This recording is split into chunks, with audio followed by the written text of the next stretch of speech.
Hi, everybody. It's Melinda Gallant, and I am here today on Cape Conversations on a Zoom with Emily Franklin from Boston. She's a famous author, and she is doing fabulous works. And she just wrote The Lioness of Boston about Isabella Stewart Gardner. Oh my God, I love that museum. In any case, come along and let's have another Cape conversation.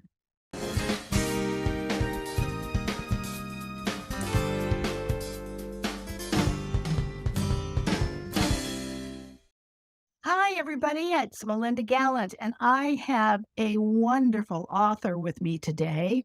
Her name is Emily Franklin, and she has written an incredible book about Isabella Stewart Gardner, and with all the spice and details you'd want to know about a chanteuse life in the wild and crazy late 1800s, early 1900s of Boston. So thank you so much, Emily, for being with me today. Thanks for having me on. So this is Cape Conversations. Do you ever get to the Cape? I do get to the Cape. I get there quite frequently. My grandparents used to live in Wareham, so I used to go down there a lot. And I have a bunch of book events this summer, so I'll be lucky enough to be heading down to the Cape a bunch. Oh, that's great. You have one that's going to be at the historic Sandwich Town Hall, correct? I do. I have one there. I have one in Provincetown. Oh, Uh, fun.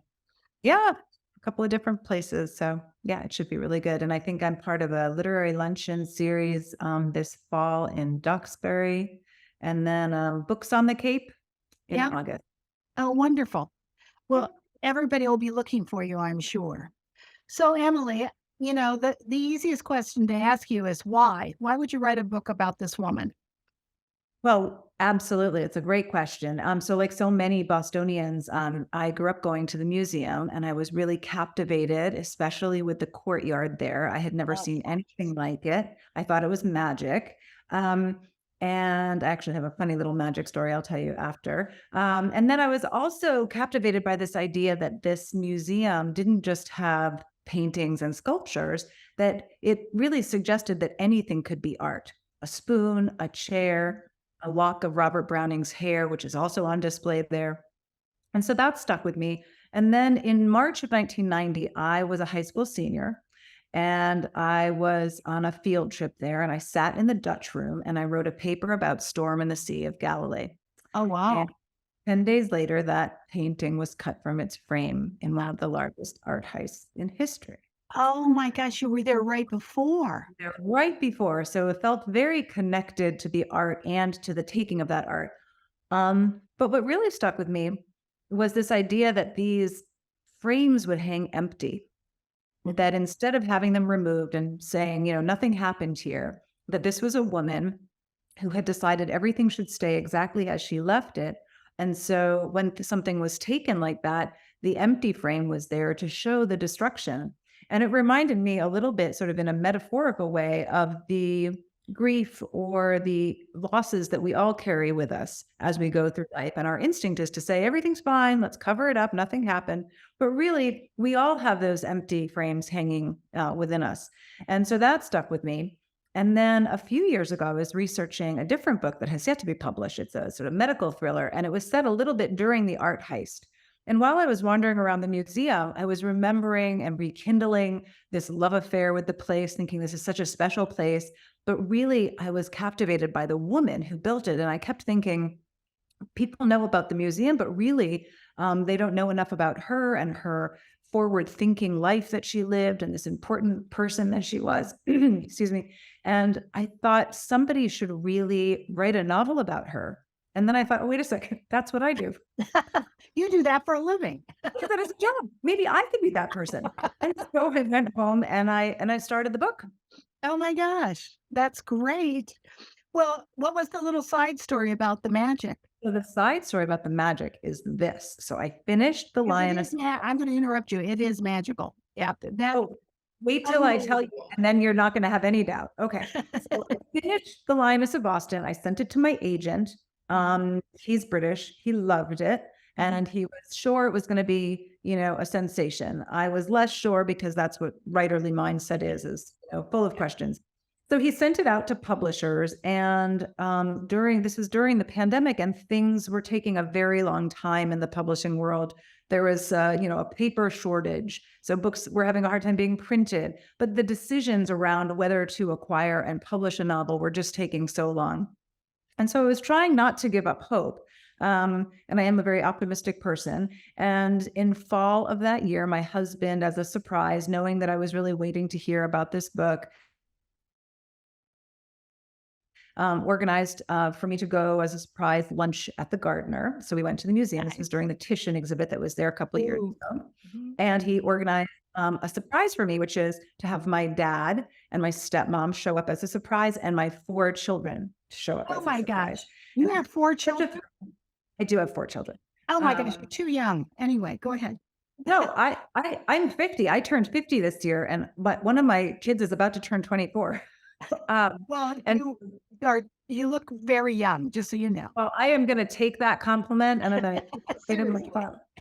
Um, but so we were walking around the museum and I went into the hallway in where one of her portraits is. It's this portrait that was done by a Swedish painter, Anders Zorn. She actually discovered Zorn at the Chicago World Fair. And it's also the World Fair where the zipper was introduced. It was a very Yes. important fair. But so there's a portrait of Isabella that Anders Zorn did. She's in the window in Venice, and she's sort of standing like this, and she has fireworks behind her. She's filled with joy. And I locked eyes with her portrait, and I said in my head, I wrote a book about you, and it hasn't sold. But I want to thank you for providing this incredible museum to Boston and for my life. And I had such a good time learning all about you and writing about you. And I just wanted to share that I wrote this book. And my phone rang, and my agent said, "We have a deal." No And way. I screamed, and everybody around me screamed because they heard the phone call. And it happened right at that moment that I was locking eyes with her. Oh my gosh. How wonderful. And there Your are life. so many witnesses, so I'm not making it up. It's so bizarre and so otherworldly, but I took it as the magic that that Oh, place really. yeah. Oh, yeah. I would too. Yeah, When you sit in that courtyard, it's as if you're somewhere else. it It's, is. it's just, it transcends you to other places. Right, Um, and she was such a traveler, and I think that was part of her goal was to give people who experienced her house this transportation to Venice where she loved right. and to foreign places where she really, just had so much passion that came to her. Well, one of the first places she went was, her husband took her I think when her son passed away, from pneumonia, right? Mhm. But not very Right. old. He was really young. I think he was 2. Oh, it's too bad. The he took her to Russia, He which took must her all over the place, yes, which would and be phenomenal at that point in time in li I mean, that's Dr. Zhivago era, you know? right.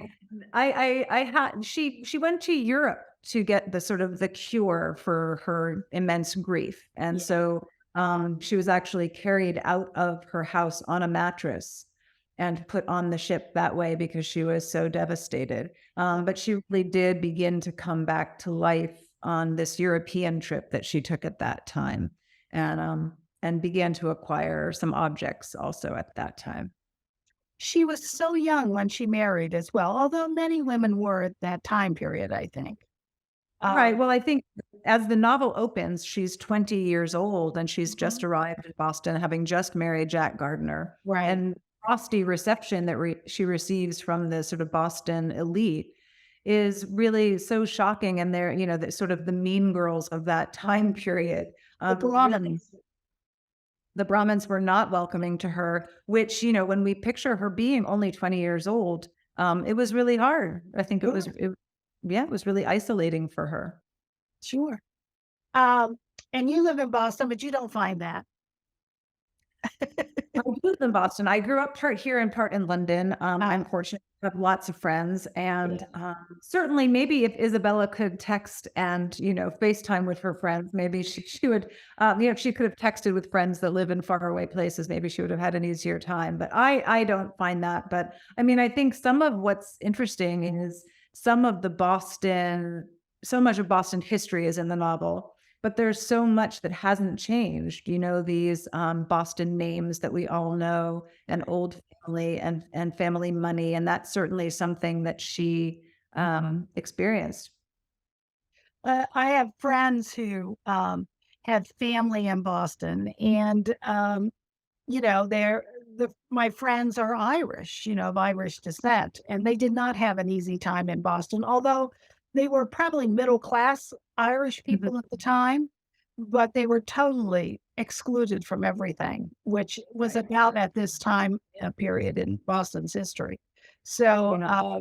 they always look upon it as not a pleasant time for people who wanted to immigrate into Boston. It wasn't as welcoming as you as a person who is from the Midwest.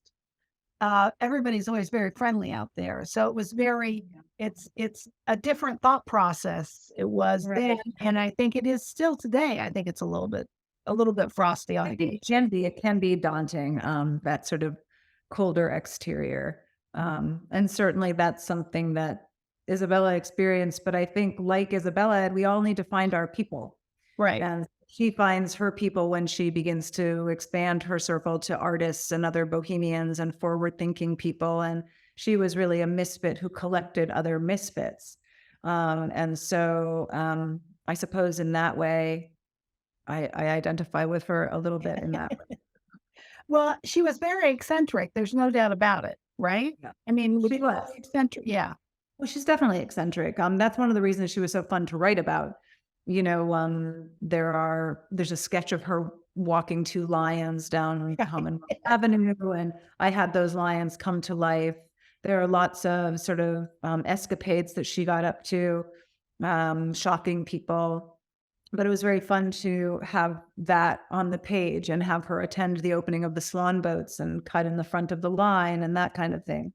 Um, so it was actually really great. How long, how long was she married to her husband? I don't remember.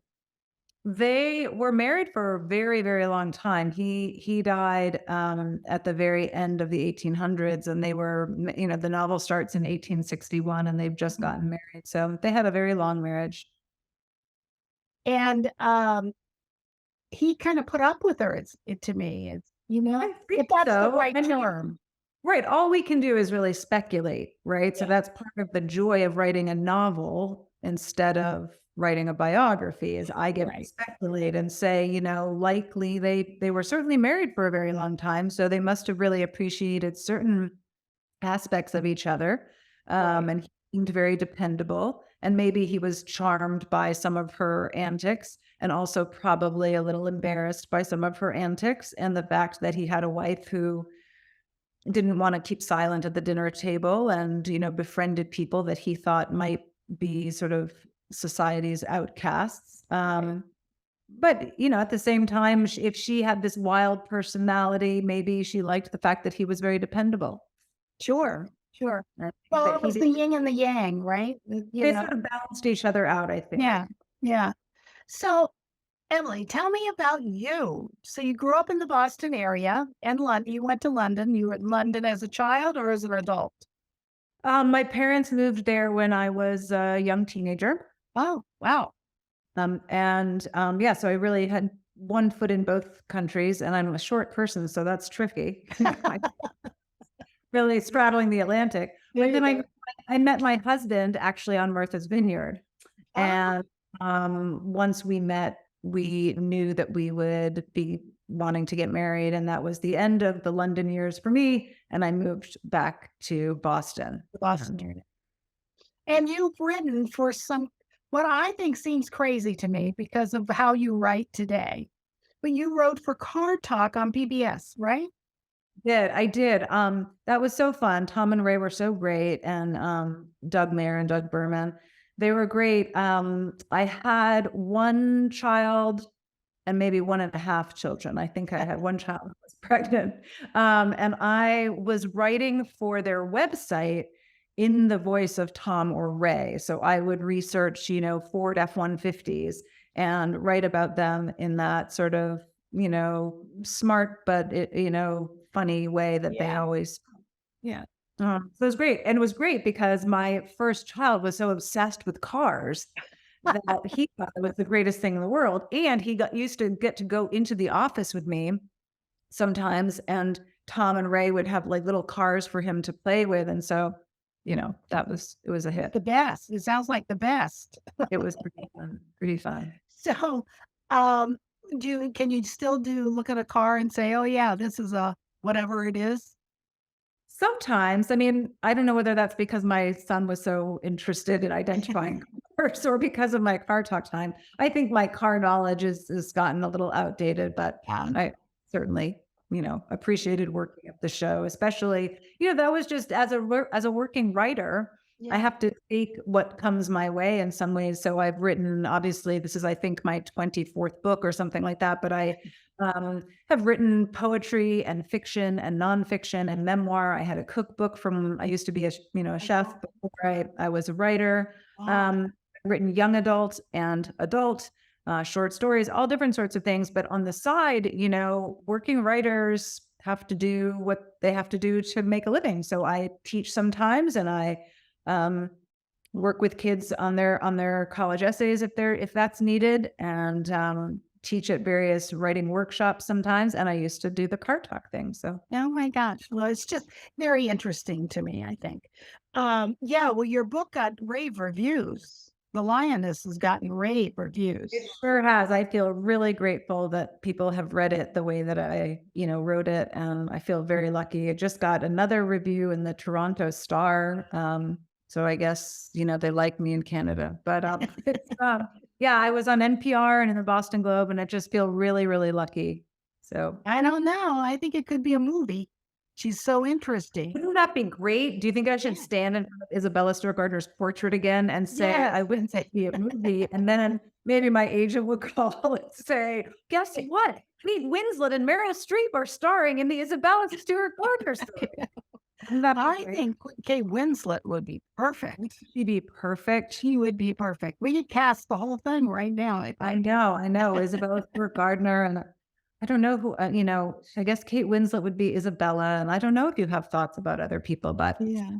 It would be very If interesting. And of course, period dramas are so beautifully done anyway. So I know. I mean, the bonnets alone. yeah, it would be worth it.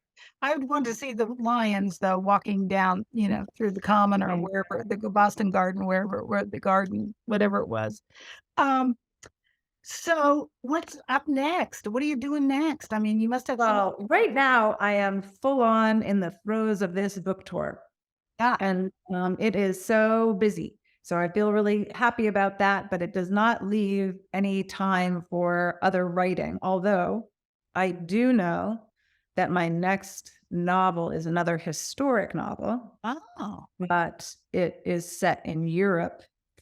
So it's not a Boston book, but that will be what I really look forward to digging into the research of next. sure. Well, you'll have to go, obviously over. I might have to. I mean, I don't think I'm going to get carried on a mattress, but I think I will. I think I will get there. Well, maybe your husband could go along as well, and it could be fun too, you know what I'm It saying? could be. I think so. It Okay, could be an excuse to have a nice trip. there you go. Um, I do wanna bring up the fact that you mentioned, well, I saw that you did a cookbook. So and Yes. you were a chef. Where were you a chef? Just locally Uh, or on on historic and luxury yachts off the coast of Maine and down in the uh, Caribbean. wonderful. That Yeah. mu I bet you there could be a book in that and those people that got on those ships.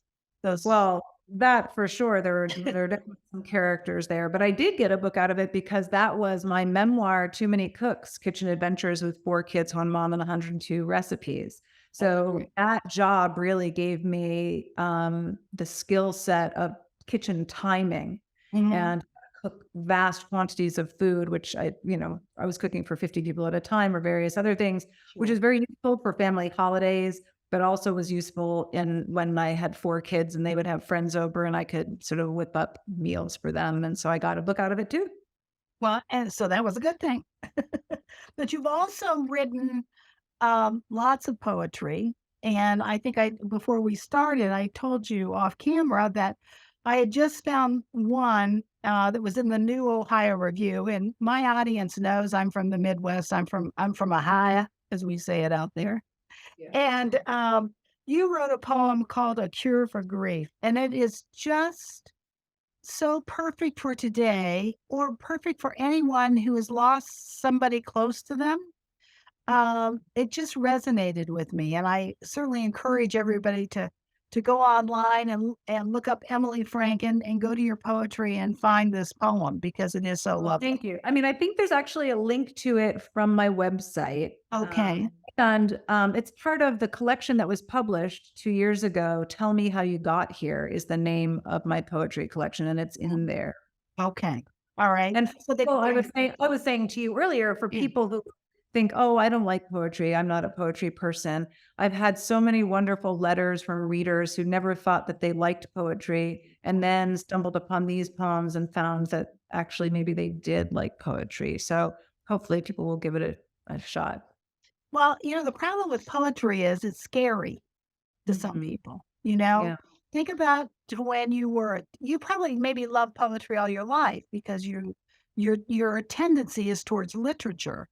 But Yeah. there are those folks who didn't have that tendency, and so they were in high school, and they're going, "What is this about?" And, of course, from all the classics, many people didn't understand them then, probably don't understand them now, but what you write is very, it's relevant, which is always a good thing, and it's also, it's beautifully written, but it's not floofy, it's not over your head writing, and I think that's what makes the difference. That's Right. just And me. right, because I think it does not need to be overly complicated to be beautiful and meaningful and smart and touching. I think Mhm. um, trying to explain a complicated feeling or a complicated situation in a simple way so that it really does resonate for people and people find it very accessible. Mhm. Well, and you're on your book tour, and you're gonna come down to the Cape. You're even gonna cross the bridge, huh? I have to cross the bridges. I know. And I'm thinking, do I need to leave hours and hours and hours in advance? I feel like I do with the construction.